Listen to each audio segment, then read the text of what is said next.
Alabama has an issue in the secondary, and they're bringing in a couple of transfer targets this weekend. And I don't want to say that it's a must get, but at this point, I feel like it is a must get. We're going to talk about that. How about the Smook versus Henderson battle last night and today? Hey, we got to get into that.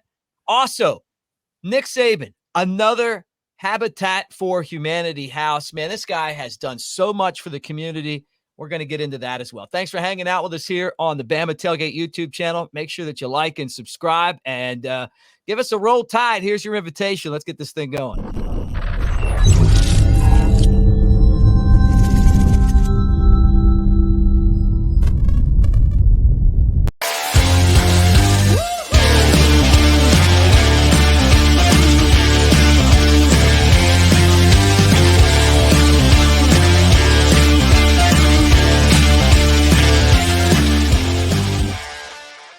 What do you say? What do you say, everybody? Roll Tide.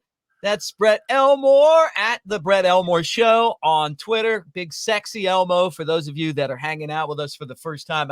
I'm at Broadcaster Mick, and we're going to talk some Alabama athletics, man. And Brett, we better get at it because I'm a little concerned about this Bama secondary. Yeah, we've been talking about it for several days now, it seems like, but what is that old song? Help is on the way, or potential help. We got to some visitors coming up this weekend, and I agree with your open. I think I don't think it's a must get, but I think it's a must get. Yeah. Look, I'm with you. I mean, you're talking about two big time targets that are coming in, and we're going to talk about Isaiah Hamilton and DeShawn Jones. But explain how the portal works, because that's an area where I'm a little bit confused right now because the portal closed, but it's still not closed, but it's closed. Yeah, it's really weird. I mean, the portal is closed. The deadline to enter was midnight, April 30th, Eastern time. Mm-hmm. Players currently in the portal, they've got, they can remain there until they find their new home, to transfer to. But players can no longer enter the portal. However, we could still get announcements possibly today of players that's in the portal because the school compliance office has 48 hours to submit the player's name to the portal after they fill out their paperwork or show interest or whatever. Oh, so they could be, that's all it is. They could be holding back, maybe trying to do some last minute coaxing and trying to get them to stay or whatever until they finally just turn in that paperwork. I don't know, but that's how it works. All right. Well, let's talk about these guys. Isaiah Hamilton, cornerback from Houston. Just because you're in the transfer portal doesn't mean that you're that good, right? Yeah. I mean, he started all 12 games for Houston last year. His statistics, according to their website, 4 interceptions. He was in the top 20 nationally among all DBs. That's a good sign. 50 tackles, 4 interceptions, a little over 3 tackles for a loss, a forced fumble. So he has the stats. He started his career with Texas Southern, but then he went to Houston, and now he's back. He's in the portal now and making the trip to Alabama. So seems like a pretty good player. Yeah, look, before we get into the next guy, here's the issue, right? 11 non-senior defensive backs and 2 incoming freshmen have all rolled out of Alabama. Jalen Key, done, right? He can't play because he doesn't have eligibility. Kool-Aid and Terrion Arnold are out. They went to the draft. They were both drafted first and second round, right? And so this is all after Coach Saban retired. They went out and they got Damani Jackson, who wasn't like a lockdown corner at USC, but he obviously has some experience. Keon Sabb was really good in the safety spot for Michigan and their defense. But, Alabama, it's like every time you turn around, Tony Mitchell, the guy that left yesterday, it's just like one after the other, after the other, after the other, these guys leaving. So getting some help in this secondary is essential, right? And you hope that these are guys that can play. And then the other guy, DeShawn Jones from Wake Forest, is coming. And I'm hoping that Alabama gets them both. And I can't even tell you, and that's why I want to know from you, what kind of a difference maker they could be. Well, the thing about this too is obviously with the new coaching staff comes a new system. And we know that Womack is going to the 4-2-5. The interesting thing about these two guys is they come from 4-2-5 defenses. So they're used to that scheme. Wake Forest and Houston both run, with a 4-2-5. Jones, both guys are quarterbacks. Jones is one as well, from Wake Forest. He was in on 9 or 10 games last year that he started. 37 tackles. He averaged about a tackle for loss per game. 3 interceptions, a couple of pass breakups, but these are two guys that obviously they're looking for a home, and if these guys could fit our system, which that whole defensive thing with the 4-2-5 is interesting. If they can fit the system, we've got to have help there. So these are two guys that obviously could help. Yeah, no doubt. All right, we'll be keeping an eye on this. How about when the guys that cover the media become the story? And I'll tell you what, this was one of the most intriguing battles since, to me, Tupac and Biggie went at it, over over, rapping back in the day, like the East Coast, West Coast thing. Coach Smook, some of you guys watched him on Kyle Henderson's platform, which I used to work at, now called Bama Football on YouTube. I was there when it was Bama Insider. I don't know Coach Smook, but I did get about, 80 texts last night when he went live to talk about being fired by Kyle. And honestly, man, this is, I guess, the day and age that we're in, right? I mean, it was intriguing, man. I mean, and then Tony Tsoukalos, who's another guy that we're friends with, he tweeted out the link, basically saying, hey, this is how you don't get rehired or get hired. I don't have it up in front of me, but when you leave a situation, I'm paraphrasing, obviously. And then he was talking about Tony on there. It was like, honestly, it was like watching, and we both love wrestling. It was like 2 hours of like wrestling, like just all the talk and the great promos. Yeah, it was like some great promos. I mean, just throwing bombs at people on there. Did you watch it? I watched. Yeah. I mean, and I don't know the guys like you do. I don't know. I don't know Smook. I think I might have heard him as a caller before, and I'm not really familiar with him that much, but I thought it was obviously, like last night, he had me on the edge of my seat watching. Yeah, it was entertaining. That's for sure. I mean, I'm an outsider looking in, so it was very entertaining. I learned some things. I learned that if Mick kicks my ass off this channel, you better be following me on Twitter. You gotta go live, man. You just gotta go live. I'm gonna go live, and I'm gonna be like, y'all watching? Hey, we got anybody live here? Okay. All right. Let me tell y'all about Mick Gillispie. 3 minutes in, the haymaker started. And it was like an hour and 57 minutes of just one right after the next left, right? Yeah. And I don't know. Like I've known Kyle for a long time. I learned a lot about this business from Kyle. I like Kyle. He put a video out today. Sidelines Alabama, put them both out. The battle that's going on. And it's slow media day, right? You got some transfer portal. We're waiting on some basketball news. Are we going to get the center from Kentucky? Or are we going to get the center from Rutgers? Hey, forget about that. We got a fight going on over here. Yeah. And, I'm curious to see the Coach Smook Network is something that I'm curious about. He talked about that last night. Brett, if you get let go here, maybe you could talk him into, kind of joining the Coach Smook Network. Look, Coach Smook. I may enter the transfer portal if Mick is not nice to me, and I'll come on. I'll come on your show. No, I just Have you ever been fired, and how did you respond to it? I'll tell you mine. I'm working at On3, and the other thing that I will say too, I guess the other thing I got to say about Coach Smook is that he got paid more than me when I worked with Kyle, which I was like, whoa, wait a second here, man. But when I was at On3 and they, the guy called and left me a voicemail telling me I got fired, I was like, all right, well, good luck, everybody. It's fun. Right. It was on St. Patrick's Day. And you know what I did, Brett?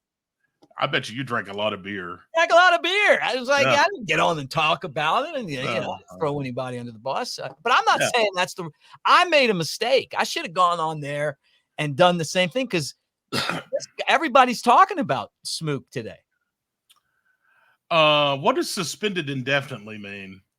Is that the same as getting fired, or we'll call you later? I was suspended indefinitely one time. And I took that as, you're probably being canned. Or, maybe they'll call you back or whatever. And then I was like, you know what? No, just like months later, you're like, I don't know if I'm getting that call. I don't think they're calling back, and really to hell with them anyway. But do you remember that great song? You used to do the Outlaw Country Show, and then that guy Johnny Paycheck, we met him at Old York. He came in and he used to sing this song, "Take This Job and Shove It," and I'd like to just for the guy to go on there and he's like, "F this and F that," right? On the channel, I was like, "Whoa!" Wow. It's like the Johnny Paycheck's version, of this day and age of like, this is great. Let me pop my popcorn because that's what I'm probably going to watch later tonight. Watch the replay of this. But he had a brilliant he had a brilliant response to Tony's tweet. It was the dude from where they were making the meth. Come on, man. I can't think of the shit. You talking about the TV show? Eisenberg. Remember, he was Eisenberg. They made the meth and come on, man. I don't want to have to cut this because you got to help me out here. It's a great show. Is it Is it Breaking Bad? Breaking Bad. Yeah. It's Breaking Bad. Okay.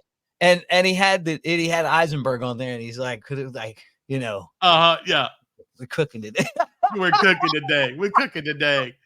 Yeah, Breaking Bad, it slipped my mind too, but what a great show. And I need your help, man. I'm only covering like 10 things today. My brain's scrambled. But anyway, honestly, man, I Kyle jumped on and he had his say today.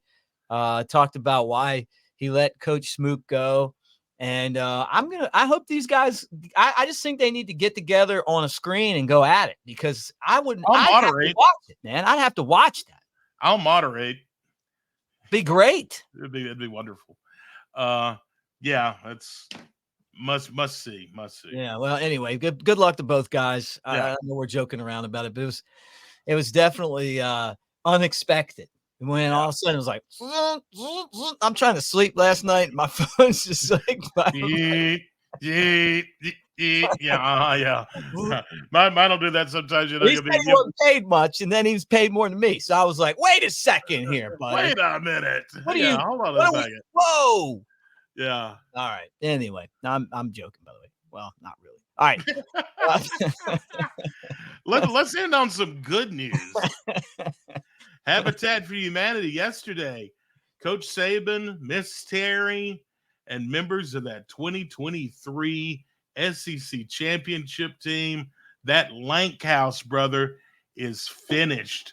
And Mick, the Lank House, Mick, like you mentioned earlier, I think in the open, what Coach Saban and his wife have done with Nick's kids and this Habitat for Humanity. They have given so much that we don't even know about. Right. You know, there's a lot of stuff that we know of, and there's probably 10 times more that we don't. And that's the thing. Yeah, look, when I volunteered after the tornadoes in 2011, it changed my perspective on Nick Saban. I always liked him as a football coach, but I got to be honest, when he took over and I was working at the university, I kind of felt like Saban didn't have time for the little people. And I just honestly, my personality, I'm not that kind of guy. I think you have time for everybody that gives a shit about you and cares enough to go up and want to see you. But I remember a memo that came out and it was like, hey, you see Coach Saban, don't stop him. Like the stories about Martin Lawrence not wanting to look at people that he works with and stuff. Yeah. That was my perspective. Now, when that tornado came, and I was out there volunteering with the players and I was around and I saw kind of that was when I saw the real person, not just, hey, this is just a guy that really isn't that way. He's just so focused on the things that he has to do with work. And it was a perspective thing on me. I just, I want to win. I want to win all these games, but I also want someone who is receptive to the people that honestly that pay the bills and, and that are happy that he's there doing it. What I realized is that the guys, we didn't know him like we know him now. He's a program guy. He's just like this with blinders. And so when I did that, I realized like not only is he a fantastic human, he cares a lot. It just the way that he shows his caring is a little different, but then all of a sudden, like he's building houses and he's in the community and he's turning these guys that play football not into just great football players and helping them get to the draft, but the guys like Ryan Anderson. I see him. He's not playing football anymore. Now he's got 22 builds, his company, he's out there, involved in the community. He's doing stuff, you talk to these guys and it's how to be successful off the field as a business person, as a human. Same things that everyone used to say about Bear Bryant. Yeah. Nick Saban accomplished so much. And throw it up there, man. Throw that picture up there. I love him. I really do. Yeah, it's great. And something he also talked about, I think during the draft, was how proud he was of obviously his foundation and all this and everything. But what he was talking about it, but he was talking about it in the players' perspectives, the ones that went on to the draft, they've made all this money. Now they have foundations that they help people with. And I just think that's a great story. Yeah, really me too. Me too. I'm gonna miss him. You miss him already. You kind of got hurt during the A-Day game because you saw him and hurt my feelings. Hurt my feelings. You know what I'm saying? Yeah, it did. But anyway, roll tide. And today, can you believe it's the second day of May already? You know whose birthday is today? Elvis. If you smell The Rock is cooking. The Rock. Happy the birthday. Rock. Surprise. Guess how old The Rock is today? He's probably like 52. Bingo, man. And you hadn't even looked at my notes. Great. Yes. I love The Rock. He came back for WrestleMania. He made wrestling cool again. The promos that he was cutting were not quite as good as the Smook promo, but they were right up there. And I loved him, man. Like he made it to where you had to watch wrestling. And now he's gone again, but he's coming back because he owns the company or part of it. So we'll see. He's got some ownership in it now. Today is Boy Band Appreciation Day. Who's your favorite boy band? Really don't have a favorite boy band, really. NSYNC. Isn't that the one with Justin Timberlake? Yeah. It's got to be them. But I've got you as a New Kids on the Block guy. I guess Boys to Men isn't like, you can't consider them a boy band, right? No, I do love those guys. We're going to see them in concert. I'm going to say the Beatles. They were the original boy band. So the Beatles are considered a boy band? Might as well be. They were a boy band. Nobody's just going to ever touch them.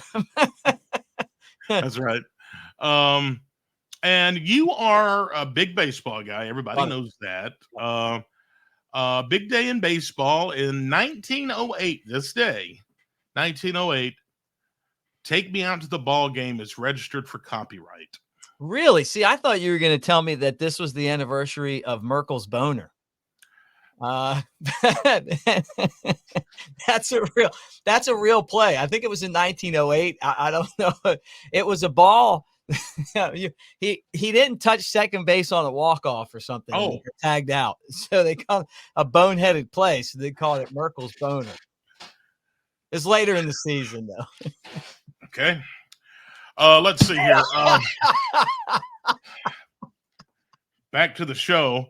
1939, Lou Gehrig ends his 2,130th consecutive game streak. Yeah. And the Yankees beat the Tigers 22-2. Yeah, he was, and I'm really versed on this. He just felt sick, like he felt so tired. He didn't really know why. And at that point, I mean, he'd be like the Mike Trout of this day and age, where but bigger. And then he couldn't figure out why he didn't have any energy. And he was like grounding out, like he'd hit the ball as hard as he could. It would like trickle to second base. And he was like, what's going on here? And then obviously he found out that he had ALS, and that became Lou Gehrig's disease. And tragically we lost him. But his speech that he gave at Yankee Stadium, I want to say it was July the 4th, 1939, maybe. The luckiest man speech is still one of the greatest speeches in American history. And I learned that at the University of Alabama in communication school. Also this day, a couple other things, probably less important. 2011, Osama bin Laden killed by special forces. That was the big news. And then in 1997, LA police arrested a transsexual hooker with Eddie Murphy. Remember that? I want to tell you this, and this may be controversial, but Eddie isn't my favorite Murphy that does comedian, the comedy work out of the same house. Charlie Murphy! I'm a Charlie Murphy guy. Charlie Murphy! I love Charlie. When the Chappelle Show came out, to this day, it's my favorite show. Yeah. Or not.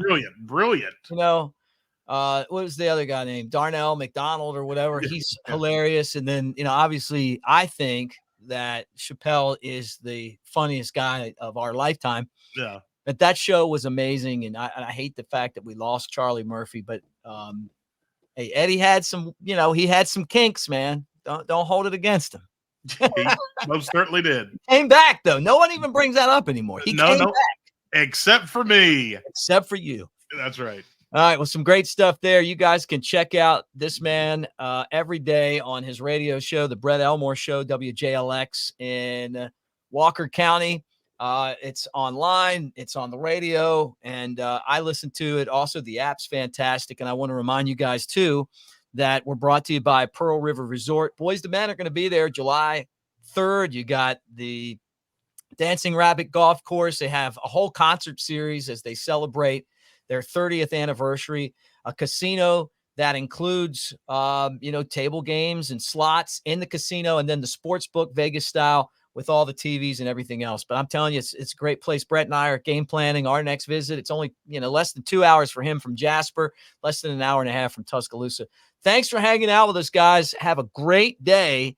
And again, let me give you a big Roll Tide.